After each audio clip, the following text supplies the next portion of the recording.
दोस्तों आगे अपना 16वां टॉपिक आता है पदबंध को लेकर के। अपन बात करते हैं प्रीवियस ईयर में आए हुए क्वेश्चंस को और फिर इसके बारे में संक्षेप में इसकी थ्योरी पढ़ते हैं। पहला यहाँ पर दोस्तों 304 नंबर वाला जो प्रश्न है इसको देख लेते हैं। लंका का राजा रावण बहुत विद्वान था, इस वाक्य में रेखांकित अंश अपने को बताना है। लंका का राजा रावण के नीचे जो रेखा अंकित करी हुई है तो ये क्या वाक्य है, इसमें रेखांकित जो अंश है इनमें से क्या है ये अपने को बताना है। तो ये यहाँ पर संज्ञा पदबंध के अंतर्गत आएगा।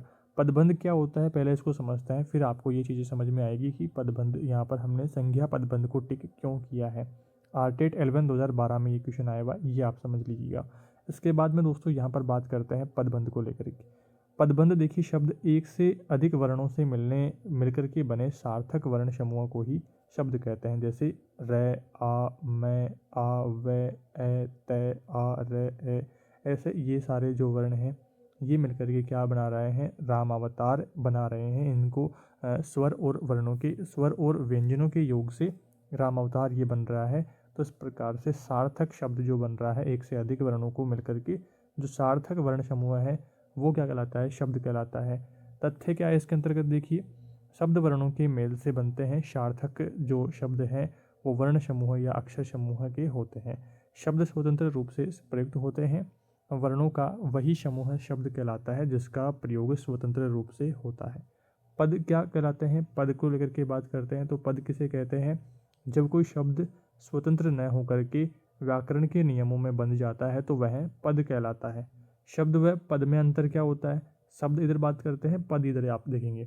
पहला बिंदु देखिए, शब्द वर्णों की स्वतंत्र व सार्थक इकाई होती है।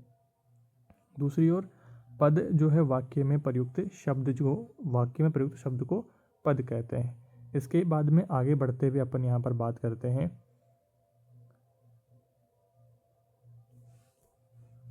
दूसरा अंतर यहाँ पर आता है, शब्द क्या होता है, सार्थक और निरर्थक दोनों हो सकता है शब्द, जबकि पद जो है इसमें लिंग, वचन, कारक इत्यादि का यहाँ पर संबंध होता है।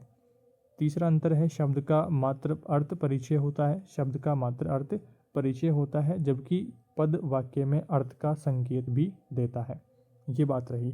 और अब हम बात करते हैं पद और पदबंध में क्या अंतर होता है। पद और पदबंध में अंतर को लेकर के बात करते हैं। वाक्य में प्रयुक्त संज्ञा, सर्वनाम, विशेषण, क्रिया व क्रिया विशेषण का काम करने वाले शब्द पद कहलाते हैं। जब यही कार्य एक से अधिक पद मिलकर के करते हैं तो उसे क्या कहते हैं, पदबंध कहते हैं। यहाँ से ध्यान से समझना है कि वाक्य में प्रयुक्त संज्ञा, सर्वनाम, विशेषण, क्रिया विशेषण आदि का काम करने वाले शब्द पद कहलाते हैं। इन सब का काम करने वाले शब्द तो क्या कहलाते हैं, पद कहलाते हैं। और यही कार्य जब एक से अधिक पद मिलकर के करते हैं तो उसे पदबंध कहा जाता है। अनुराग पुस्तक पढ़ रहा है, यहाँ अनुराग क्या है, संज्ञा है। एक ही शब्द होने के कारण यह क्या है, पद है। अनुराग का भाई सुरेंद्र पढ़ रहा है, अनुराग का भाई सुरेंद्र पढ़ रहा है। यहाँ अनुराग, भाई, सुरेंद्र संज्ञा पद है, परंतु यहाँ यह कार्य एक शब्द नहीं अपितु अनेक शब्द मिलकर के कर रहे हैं, इसलिए यह क्या है, पदबंध के अंतर्गत आएगा। इस प्रकार से आपको समझना है। इसके बाद में आगे बढ़ते हुए हम बात करते हैं पदबंध के भेद या फिर प्रकारों को लेकर के। इसके 5 भेद होते हैं, संज्ञा पदबंध, सर्वनाम पदबंध, विशेषण पदबंध, क्रिया पदबंध और क्रिया विशेषण पदबंध। तो ये 5 प्रकार के पदबंध हमें पढ़ने हैं। सबसे पहले बात करते हैं संज्ञा पदबंध को लेकर के। संज्ञा पदबंध में आपको यहाँ पर ध्यान रखना है, संज्ञा पद के स्थान पर प्रयुक्त होने वाला जो पदबंध है वो क्या कहलाता है, संज्ञा पदबंध कहलाता है। जैसे कि हमने उदाहरण अभी देखा था, इसमें शीर्ष पद संज्ञा होता है वह शेष पद इस पर आश्रित होता है। उदाहरण देखिए, लंका का राजा रावण बहुत विद्वान था, आसमान में उड़ता हुआ गुब्बारा नीचे आ गया। तो यहाँ पर संज्ञा को लेकर के स्पेशली जो बेस है प्रश्न का, जो वाक्य का, तो वो वहाँ पर रहता है संज्ञा पर। दूसरा आ जाता है सर्वनाम पदबंध। सर्वनाम पदबंध में देखिए, सर्वनाम पद के स्थान पर प्रयुक्त होने वाला पदबंध सर्वनाम पदबंध कहलाता है। इसमें शीर्ष पर सर्वनाम होता है, शेष पद इस पर आश्रित होते हैं। जैसे बड़ों का सम्मान करने वाला मैं किसी का अपमान नहीं कर सकता, तो बड़ों का सम्मान करने वाला मैं, तो यहाँ पर क्या हो रहा है, सर्वनाम की बात हो रही है, मतलब कि किसी व्यक्ति वस्तु स्थान का नाम नहीं आ रहा है। और दूसरा उदाहरण देखिए, शेर की तरह दहाड़ने वाला आप भीगी बिल्ली कैसे बन गए, तो आपकी यहाँ पर बात हो रही है, किसी व्यक्ति विशेष की बात नहीं हो रही है, कोई नाम नहीं आ रहा है, तो यहाँ पर आपको समझना है कि सर्वनाम पदबंध कैसा होता है। इसके बाद में तीसरा आ जाता है विशेषण पदबंध। विशेषण पदबंध में देखिए, विशेषण पद के स्थान पर प्रयुक्त होने वाला पदबंध विशेषण पद कहलाता है, पदबंध कहलाता है। इसमें शीर्ष पद विशेषण होता है, शेष पद इस पर आश्रित होते हैं। सारस की तरह लंबी, गर्दन बड़ी अजीब है। विशेषता बताई जा रही है गर्दन की, कि सारस की तरह लंबी है, तो यहाँ पर विशेषण पदबंध आएगा जिसमें विशेषता बताई जा रही हो। सारस की तरह लंबी गर्दन बड़ी अजीब लगती है। मोनिका परिश्रमी और होशियार बालिका है, तो मोनिका की विशेषता बताई जा रही है कि वह परिश्रमी है और होशियार बालिका है। तो इस प्रकार से आपको तीसरा प्रकार विशेषण पदबंध ध्यान रखना है। आगे अपना चौथा पदबंध आता है क्रिया पदबंध। इसमें देखिए, क्रिया पद के स्थान पर प्रयुक्त होने वाला पदबंध क्रिया पदबंध कहलाता है। इसमें शीर्ष पद क्रिया होता है, वह शेष पद इस पर आश्रित होते हैं। जैसे मेरी माँ मुझे कहानियाँ सुनाया करती थी, तो क्रिया यहाँ पर हो रहा है कि कहानी सुनाने को लेकर के सुनाया करती थी, तो क्रिया को लेकर के यहाँ पर बात हो रही है कि इसमें जो अंडरलाइन रहेगी प्रश्न में, तो वो सुनाया करती थी, मतलब लास्ट में करती थी, करता था, खाना खाती थी, वो उनमें यहाँ पर रहेगी लास्ट में। तो आपको समझना है कि क्रिया पदबंध रहेगी, क्रिया के नीचे अंडरलाइन रहती है, तो आपको क्रिया पदबंध समझना है। अगला यहाँ पर पांचवा प्रकार आता है क्रिया विशेषण पदबंध को लेकर के। इसमें समझना है कि क्रिया विशेषण पद के स्थान पर प्रयुक्त होने वाला पदबंध क्रिया विशेषण पदबंध कहलाता है।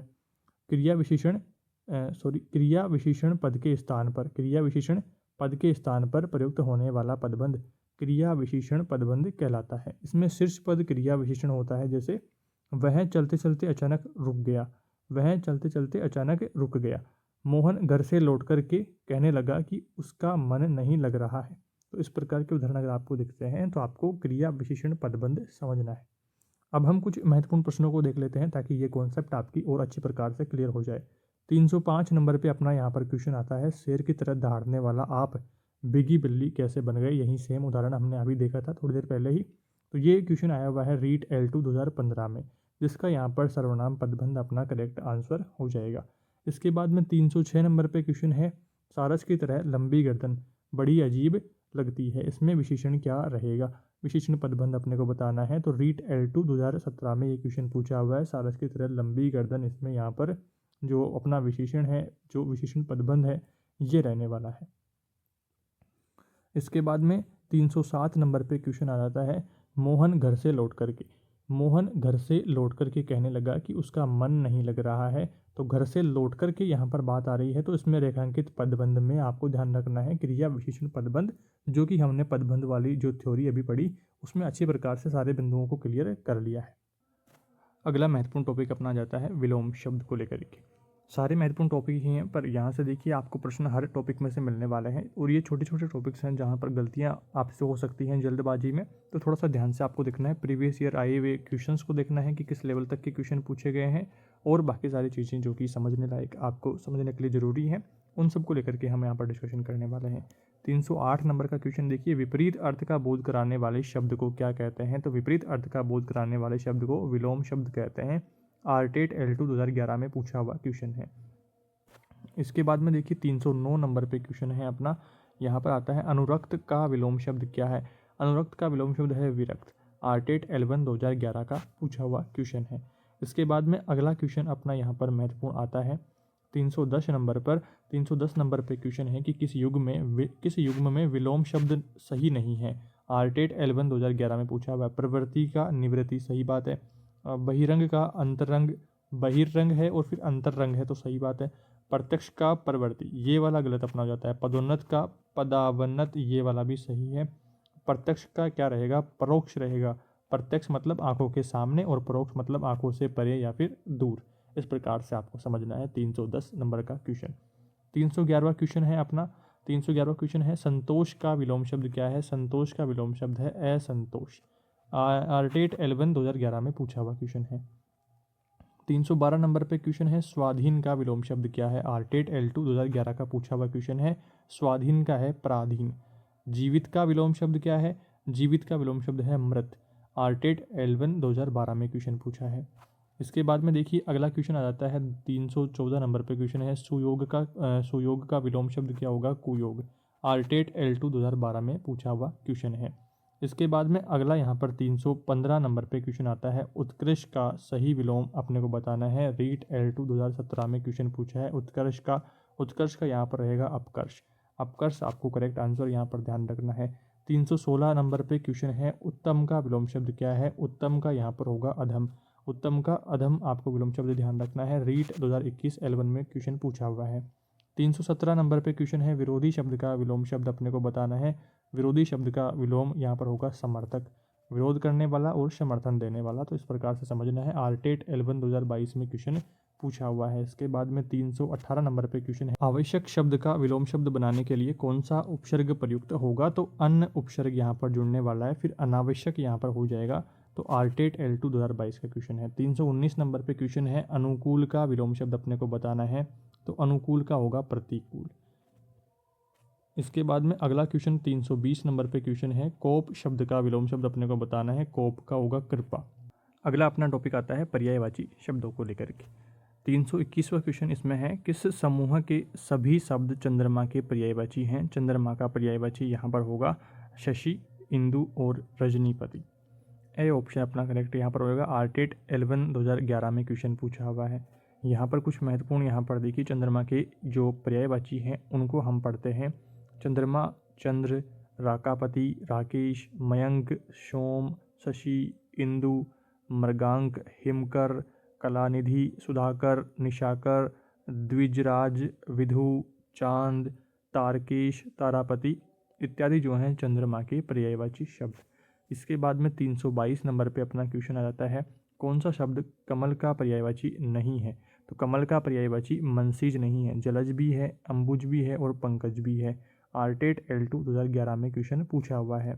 कमल के पर्यायवाची शब्दों को लेकर के बात करते हैं तो राजीव, पुंडरिक, जलज, पंकज, सरोज, सरसी, रूह, उत्पल, नलीन, तामरस, कंज, सतदल, अरविंद, अंबुज, इंदिवर, कोकंद, अब्ज, नीरज, सारंग, शतपत्र, वारिज, पद्म इत्यादि यहाँ पर कमल के पर्यायवाची शब्द रहेंगे। इसके बाद में 323 नंबर पे क्वेश्चन है, हवा का पर्यायवाची नहीं है। आरटेट L2 2011 में क्वेश्चन पूछा हुआ है, हवा का पर्यायवाची वायु भी है, बयार भी है, समीर भी है, ध्वज नहीं है। ध्वज तो झंडा हो गया, तो यहाँ पर डी ऑप्शन अपना नेगेटिव में यहाँ पर करेक्ट रहेगा। हवा के पर्यायवाची शब्द देखिए, पवन, वायु, समीर, बयार, अनिल, मारुत, पवमान इत्यादि हवा के पर्यायवाची शब्द रहेंगे। इसके बाद में अगला 324 नंबर पे क्वेश्चन है। 324 नंबर वाला क्वेश्चन है, जमीन का पर्यायवाची नहीं है। जमीन का पर्यायवाची पृथ्वी भी है, धरती भी है, धरणी भी है, विटप ये नहीं है। तो नेगेटिव में अपना सी करेक्ट यहाँ पर हो जाएगा। आरटेट L1 2012 में क्वेश्चन पूछा है, जमीन के जो पर्यायवाची हैं वो धरती, भू, धरा, पृथ्वी, वसुधा, वसुंधरा, मेदिनी, इला, अचला, उर्वी, अवनी, धरणी, भूमि, मही, क्षिति, विशंभरा इत्यादि। यहाँ पर जो विटप है, विटप क्या है, वृक्ष या फिर पेड़ को कहा जाता है, ये भी यहाँ पर आप समझ लीजिए। इसके बाद में अगला अपना 325 नंबर वाला क्वेश्चन आ जाता है। 325वां क्वेश्चन है, इसमें आकाश का सही पर्यायवाची, आकाश के पर्यायवाची को लेकर के बात हो रही है। तो आकाश का जो सही पर्यायवाची है वो है यहाँ पर व्योम। आकाश के पर्यायवाची यहाँ पर देखिए, अंबर, गगन, नभ, व्योम, शून्य, अनंत, आसमान, नाक, खगोल, पुष्कर, दमु, अंतरिक्ष, अम्र, फलक, दीव आदि। तो ये क्या है, आकाश के पर्यायवाची। इसके बाद में अगला यहाँ पर महत्वपूर्ण प्रश्न आता है, देश शब्द का पर्यायवाची। देश शब्द का पर्यायवाची अपने को बताना है। तो देश का है राष्ट्र, और ये सारे गलत है। रीट 2021 L1 में क्वेश्चन पूछा हुआ है। इसके बाद में 327 नंबर पे क्वेश्चन है, निम्न में से स्त्री शब्द का पर्यायवाची अपने को बताना है। रीट 2021 L2 में क्वेश्चन पूछा है, स्त्री शब्द का पर्यायवाची। स्त्री का पर्यायवाची है अबला। इसके बाद में 328 नंबर पे क्वेश्चन है, कुसुम का सही पर्यायवाची अपने को बताना है। रीट 2021 L2 अलवर वाले में पूछा है, कुसुम का सही पर्यायवाची होगा प्रसून। प्रसून यहाँ पर सही अपना उत्तर हो जाएगा। इसके बाद में अगला क्वेश्चन 329 नंबर पे, निम्नलिखित में से विष शब्द का पर्यायवाची अपने को बताना है। आरटेट L1 2022 में क्वेश्चन पूछा है, और इसमें यहाँ पर बताना है विष का पर्यायवाची शब्द। तो गरल अपना यहाँ पर विश्व का जो सही पर्यायवाची शब्द है वो होगा। सुधाकर का पर्यायवाची शब्द अपने को बताना है। सुधाकर का होगा शशांक। आर्टेट L2 में पूछा है। 331वां क्वेश्चन है बीमार शब्द के सही पर्यायवाची होंगे। बीमार शब्द का होगा अस्वस्थ, रुग्ण, व्याधिग्रस्त, यहाँ पर बीमार के जो सही पर्यायवाची है। इसके बाद में अगला क्वेश्चन है 332 नंबर पर घोर शब्द का पर्याय अपने को बताना है। घोर का होगा कठिन। घोर का कठिन आर्टेट L2 में पूछा है। इसके बाद में अगला अपना महत्वपूर्ण टॉपिक आ जाता है अनेकार्थक शब्द अपने को बताना है। एक के अर्थ में अनेकार्थक शब्द। इसके यहाँ पर 333वां क्वेश्चन आता है जिन शब्दों के एक से अधिक अर्थ होते हैं तो वो कहलाते हैं अनेकार्थी शब्द कहलाते हैं। आर्टेट L1 2011 में ही ये इसकी परिभाषा को लेकर के प्रश्न पूछा है। 334वां क्वेश्चन है कौन जीवन का सही अनेकार्थी शब्द नहीं है। जीवन का सही अनेकार्थी शब्द अपने को नहीं है, नेगेटिव में यहाँ पर पूछा है। तो जिंदगी जीवन का यहाँ पर जो अनेकार्थी शब्द है वो नहीं है। जीवन का जो सही अर्थ है वो होगा ब्रह्मा, ईश्वर, प्राण, वायु, जल इत्यादि यहाँ पर जीवन के सही अनेकार्थी शब्द रहेंगे। आर्टेट L1 2011 का प्रश्न आया हुआ है। इसके बाद में 335 नंबर का क्वेश्चन है वर्ण शब्द का अर्थ अपने को नहीं होगा। वर्ण शब्द का अर्थ नहीं होगा, नेगेटिव में क्वेश्चन पूछ रहा है। तो वर्ण का आकाश नहीं होगा, रंग भी होगा वर्ण का। वर्ण जाति को भी वर्ण कहते हैं, अक्षर को भी वर्ण कहते हैं। तो वर्ण के जो अनेकार्थक हैं तो यहाँ पर देखिए ब्राह्मण आदि 4 वर्ण, ब्राह्मण, क्षत्रिय, वैश्य, शूद्र, अक्षर, रंग, जाति, गुण, कीर्ति, स्तुति आदि इसके जो है अनेकार्थक रहते हैं। भक्ति का अर्थ नहीं है, भक्ति का अर्थ नहीं है तो ये यहाँ पर होने वाला है। आर्टेट L2 2011 में आया था भक्ति का अर्थ नहीं है। तो भक्ति का पूजा भी है, सेवा भी है, श्रद्धा भी है, कविता नहीं है। डी अपना यहाँ पर रहेगा। भक्ति क्या है? अंग, भांग, पूजा, सेवा, श्रद्धा इत्यादि पूजा को भक्ति को कहते हैं। देश शब्द का पर्यायवाची है। देश का पर्यायवाची क्या है? देश शब्द का जो पर्यायवाची है वो यहाँ पर है राष्ट्र। 338 नंबर पर क्वेश्चन है निम्नलिखित में से स्त्री का पर्यायवाची है। तो स्त्री का पर्यायवाची है अबला। कुसुम का सही पर्यायवाची कौन सा है? कुसुम का पर्यायवाची देखिए, कुसुम का पर्यायवाची है यहाँ पर प्रसून। ये यहाँ पर थोड़े क्वेश्चन रिपीट हो रहे हैं। आमदनी के संदर्भ में कौन सा शब्द असंगत है? आमदनी के संदर्भ में कौन सा शब्द असंगत है? तो आमदनी में यहाँ पर देखिए कमाई भी है, आय भी है, मुनाफा भी है, आना यहाँ पर नहीं है। 341 नंबर पे क्वेश्चन है निम्नलिखित में से एकार्थी शब्द नहीं है। एकार्थी शब्द यहाँ पर नहीं है तो ये क्वेश्चन का इसमें बोनस नंबर मिला गया था, जो कि अर्थ हैं वो इस ऑप्शन में नहीं थे तो इसका बोनस मिला है। इसके बाद में अगला टॉपिक अपना 20वां टॉपिक आता है शब्द शुद्धि को लेकर के। शब्द के सही रूप का अपने को चयन करना है। तो इस 4 ऑप्शन में से कौन सा सही शब्द लिखा हुआ है? तो तृष्णा यहाँ पर डी ऑप्शन अपना करेक्ट रहेगा। आर्टेट L1 2011 में क्वेश्चन पूछा हुआ है। इसके बाद में 343 नंबर पे क्वेश्चन है। 343वां क्वेश्चन देखिए, शुद्ध शब्द अपने को पता करना है। तो उज्ज्वल यहाँ पर कौन सा वाला सही है? तो ये भी डी ऑप्शन यहाँ पर करेक्ट है। आर्टेट L1 2011 में पूछा है। 344 नंबर पे क्वेश्चन है, शुद्ध शब्द अपने को बताना है। शुद्ध शब्द देखिए डी ऑप्शन यहाँ पर भी करेक्ट रहेगा, कार्यक्रम। अनाधिकार शब्द जो है इसका अनधिकार रहेगा। विच्छिन्न का शुद्ध रूप रहेगा विचित्र और विच्छिन्न, है ना। और आशीर्वाद का शुद्ध रूप रहेगा आशीर्वाद। यहाँ पर इस प्रकार से समझना है कि र की मात्रा व के ऊपर यहाँ पर आएगी।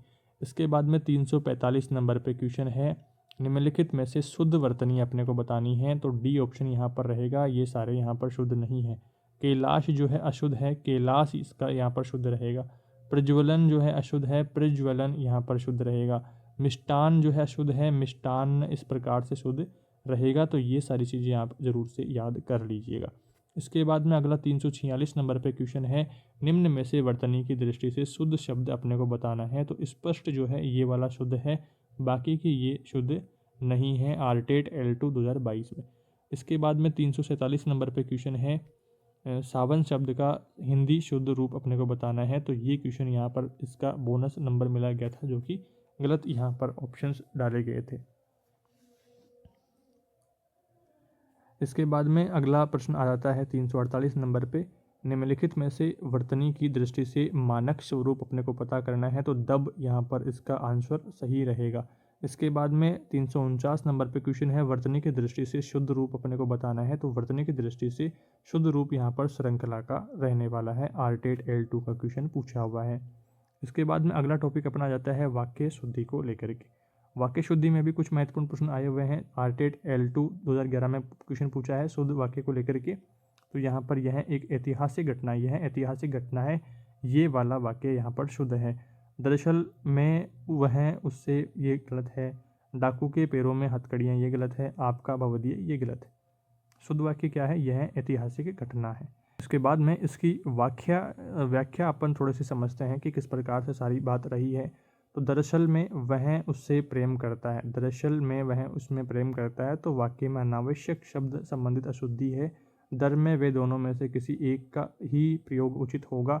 दरअसल वह उससे प्रेम करता है, असल में वह उससे प्रेम करता है। डाकू के पैरों में हथकड़ियाँ हैं, वाक्य में अनुपयुक्त शब्द संबंधित अशुद्धियाँ हैं। अशुद्धियाँ हैं, पैरों में बेड़ियाँ, हाथों में हथकड़ियाँ, इस प्रकार से अशुद्धियाँ हैं। आपका भवदीय, दोनों शब्दों का एक साथ प्रयोग, आपका जो प्रयोग है वो नहीं होगा, या तो आपका होगा या भवदीय होगा। तो ये आपको यहाँ पर अशुद्धियाँ समझनी है। इसके बाद में 351 नंबर पे क्वेश्चन है, फल को खूब पका होना चाहिए, वाक्य में अशुद्धि है। फल को खूब पका होना चाहिए, वाक्य में अशुद्धि है। तो अशुद्धि है कारक संबंधी। इसकी व्याख्या देखिए किस प्रकार से इसका उत्तर हो रहा है। तो फल को खूब पका होना चाहिए, वाक्य में को कारक चिन्ह का अनावश्यक रूप से प्रयोग हुआ है, अतः इस वाक्य में कारक संबंधित अशुद्धि है। फल खूब पका होना चाहिए, इस प्रकार से भी अच्छी प्रकार से जो अर्थ है वो स्पष्ट हो रहा था। इस चिन्ह की, इस कारक चिन्ह की आवश्यकता इसमें नहीं थी। इसके बाद में अगला प्रश्न 352 नंबर पे अपना प्रश्न आ जाता है कि मैं केवल इसीलिए यहाँ आया था, वाक्य में कौन सी अशुद्धि है। मैं केवल इसीलिए यहाँ पर आया था, वाक्य में कौन सी अशुद्धि है। तो यहाँ पर आ जाती है अवयव संबंधित अशुद्धि। इसकी व्याख्या देखिए किस प्रकार से ये उत्तर हो रहा है। तो मैं केवल इसीलिए यहाँ पर आया था, तो वाक्य में अवयव शब्द केवल अनावश्यक रूप से ही आया है, इसलिए के साथ में केवल शब्द का प्रयोग करना उचित नहीं है। मैं केवल यहाँ आया था, तो यहाँ पर इससे भी बात बन जा रही थी। तो इसके अलावा यहाँ पर 353वां क्वेश्चन देखते हैं। जीवन और साहित्य का घोर संबंध है, वाक्य शुद्ध रूप अपने को बताना है, वाक्य का शुद्ध रूप बताना है। तो इसका आंसर होने वाला है बी, जीवन और साहित्य का घनिष्ठ संबंध है। निकट संबंध है नहीं होगा, पास का संबंध भी नहीं होगा, परस्पर संबंध भी नहीं होगा। रीट L2 2017 में क्वेश्चन पूछा हुआ है। इसकी व्याख्या थोड़ी सी देखते हैं और अच्छे प्रकार से समझते हैं। जीवन और साहित्य में घोर संबंध है, वाक्य में अनुपयुक्त संबंध, जो घोर है इसका संबंधित अशुद्धि है, जिसके स्थान पर घनिष्ठ शब्द का प्रयोग होगा। इस प्रकार से वाक्य का शुद्ध रूप जो है जीवन और साहित्य में घनिष्ठ संबंध है, ये इसका शुद्ध रूप बन जाएगा। 354वां क्वेश्चन आ जाता है, तुम्हारे आने से मेरा मन गदगद हो गया, इस वाक्य में अशुद्धि का प्रकार क्या है। तो यह है अनावश्यक संज्ञा पद आ जाता है। अनावश्यक संज्ञा पद किस प्रकार से आ रहा है, तो यानी यदि समान अर्थ वाले शब्दों की पुनरावृत्ति हो तो उन्हें अनावश्यक शब्द प्रयोग माना जाता है, जो कि गलत है, जो कि यहाँ पर अनावश्यक यहाँ पर आ रहा है।